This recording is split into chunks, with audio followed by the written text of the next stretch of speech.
G'day, hi, and welcome. All right, it's at my boss's place here, and yeah, whew.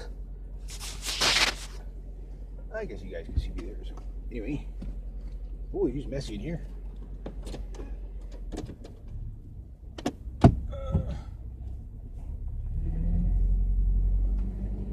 Do some fancy maneuvering.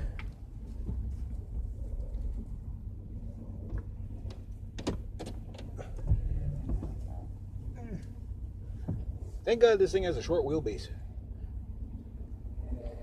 Going back into my boss's truck. Oops. The two dead or something. That arrow. Anyway. I can make it. Okay. Hang on.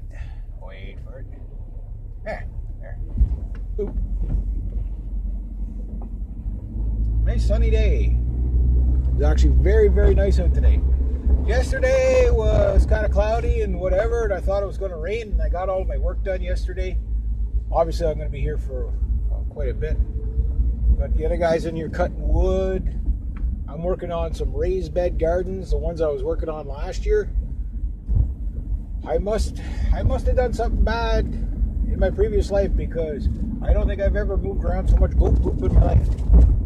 I kind of miss those little goats doing their blinking and going, bah, bah, bah. That sound that they make. Comical. My God, there's still snow out here. It's crazy. But anyway, let me tell you what's going on. So, this will be a good tip for some of you guys. Sorry about the bizarre camera angle, but it is what it is. I am on a backcountry road. As you can tell, it's a little bit rough back here. Not as bad as it was, but well, I don't know. I think it's as bad as it was. But anyway, yeah. Somebody coming that way? Okay. Let's go. Okay. My back, my elbows, and my shoulders are killing me. So that's 3 days in a row, basically, of manure fork. What happens to the raised beds? If you're going to have raised bed gardens, you have to understand the ones I'm working on here they're a lot of volume. They're big. They're about 3 feet high each. So my boss, he's up there in years. He's in his 70s. Him and his wife are in their 70s, and he's had a bad hip accident or whatever. So he can't bend, right? Most people do raised bed gardens maybe about 2 feet high. Now, if you've ever done raised bed gardens, 2 feet doesn't sound like much, but a 4x8 bed at 2 feet is a lot of volume, right? Doesn't sound like much, but it takes a lot to fill if you're going to fill it with manure and compost and all that stuff, right? So last year what happened was, I got to figure that, and I knew this last year that it was going to sink down, but I didn't know how much, right? So I moved all that hay and goat poop into these raised beds, and I filled them all pretty much to the top. Now over the winter, and this being such a long winter, which was kind of good in a way because it helped things to compost, literally 9 months of fall and winter, and 8 months of that was winter. Whoa, look out, birdie. What happened is it sunk down to about half. So everything was like way low, right? So obviously can't have that. So the goal is to top them all up and then put some 3-in-1 mix, which he bought a bunch of bags yesterday, and I unloaded them out of his truck today. Whatever, I don't know when we're going to put them in. We're trying to strategize how the best way to go about it, because, and I'll explain that in a minute too. But anyway, what happens is we're out of goat manure, right? I used it all last year, right? So what I should have, but again, I didn't know how much volume we would have, and I didn't know how much it was going to sink down, so I put it all in. The good news is the hay that was in it was, most of it composted quite well. I was actually kind of surprised, but some of it didn't compost as well as I would have liked. Where the goat poop was really rich and thick, it had no problem, but where it wasn't quite thick enough, it didn't break down the straw and the hay as much as I wanted. So the straw and the hay was just filler, and obviously it's mixed in with the goat poop, right? So what happened is, this year is, I had to kind of like uplift all the manure part of it and fill in with leaves, right to the top, and then recover it. So my goal is to have at least 6 to 8 inches of actual really good manure on top of each raised bed, and then we put the 3-in-1 mix. We're probably going to have another, hopefully 2 to 4 inches there. So you'll have about 10 inches, 8 to 10 inches of depth of like primo stuff, right? And then the stuff underneath can compost. So this year it's probably not going to be as good, but next year and the year after is going to be fantastic, right? And what most people do is because like they know that it's going to take a lot to fill these up, and you're going to have to fill them up pretty much twice or 3 times before they stabilize, right?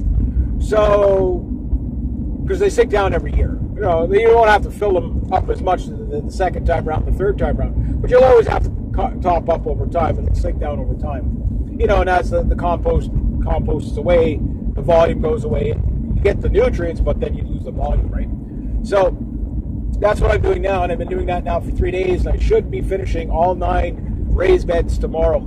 Oh, thank God. And then I can start working on the wood pile. But he's got this other guy in there, Lindsay. This guy, he's old as father time. I mean, you want to fall a tree, this is the man you get, though. Like, I mean, that's all he's done all his life is fall trees and stuff like that. So he's sawing up all the sawwoods, the wood. So I don't know if he's going to get him to do the wood this year or what.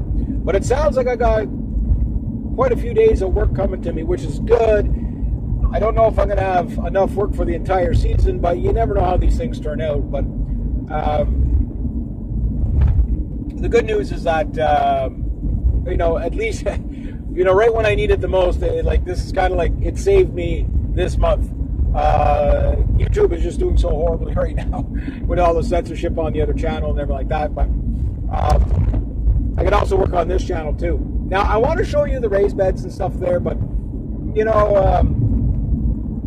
I'm very funny about stuff like that because, you know, people don't necessarily like their, you know, stuff. You know, you got to definitely ask permission before you do that. Oh, someone's got the boat out. So the thing is that, but for those who want to build like a raised bed garden, this is how you do it. You know, like this is how you do it. I recognize the view. I don't see the boat. We are in Maine at the end. What's in at the end of the? Oh, there's 2 boats. Oh, that must be a fishing expedition going on. When's trout in? Trout's not in till the end of the month. I'm gonna, if I'm not too wiped out, I'm gonna see if I can get the canoe in there this weekend. That should be fun. Can't wait to do that. I miss my kayaks, but I am, you know, I grew up canoeing, so yeah. But anyway, getting back to the raised bed gardens. So basically, it's a lot of work. I mean, this guy's going to spend a lot of money on these things, setting them up. There's no doubt about that. If you did the labor all yourself, that's one thing. Like, you know, it cost you a lot of time. But I would say I didn't build them. The guys that built them, it took them a better part of the week to build all 9 of them. But they were doing other stuff too, so whatever. They built them quite quickly, and they built them well. But to layer them up and everything, it took me a better part of 3 weeks to fill them. You know, I don't think I was working every day, and I worked 4 hours, 5 hours, 6 hours top usually. Because I usually like to take a nap in the afternoon, and that works out. A 4-hour work day is good for me. Like, I mean, that's good. Because like a 4-hour work day, doing this stuff is like working a whole week in an office building. You know, it's labor-intensive work, you know. Anybody that does this stuff, you know what I'm talking about. It's labor-intensive. And I don't mind it. I mean, you're outdoors. I mean, yesterday I thought I was going to get rained on, but trucks, okay. So I got lucky and it didn't rain until I was done. But it also, 4 hours gives me the rest of the day, you know, I'm a bit wiped out. But when it's sunny like this, I usually have a little bit of energy to do a little bit for myself. I like that. Now, that said, yeah, getting back to these raised beds. So if you want to write this down, it'd be a good idea. If you go with a little bit higher raised bed, okay, the initial setup is going to be a pain in the butt. My boss and I were talking about that day. You know, maybe I shouldn't have made them so high. I said, yeah, but I said, 10 years down the road, when you don't have to bend over, you got no backaches or nothing like that, you can say it was worth it to spend a little more and get a little more. So, but what I would do, if you weren't going to plant things this year, what I would recommend, put the hay in the hay cakes in the bottom. You know, unless you can get a couple of truckloads of manure, just put full manure in there. If you can do that, do that. If you can't do that, and you want to keep it relatively cheap, just fill it to the brim, heaping for the first year. Early in the spring, full of leaves. Okay? And as it sinks down throughout the summer, just keep topping it up, throw your compost in there, whatever. Then at the end of the season, then throw on your manure. Let it kind of do its job, and then you just got to keep adding to it. That's it. That's simple. Hang on. Stay outside.